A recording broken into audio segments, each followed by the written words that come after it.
Satu lah. Tengok. Ni kamu pergi mana ni? Pergi mana kamu ni? Pergi mana ni? Tiga-tiga keluar. Tiga-tiga keluar ni. Tengok ni. Tak duduk dalam kelas. Apa tu? Makan. Makan.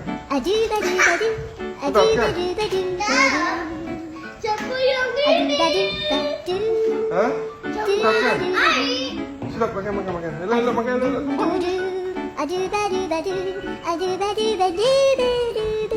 Sepatutnya ini tak boleh makan dekat kelas tu. Mesti makan dekat sana terus tadi.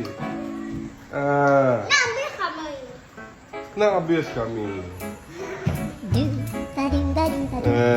Sepatutnya makan dulu sana tadi.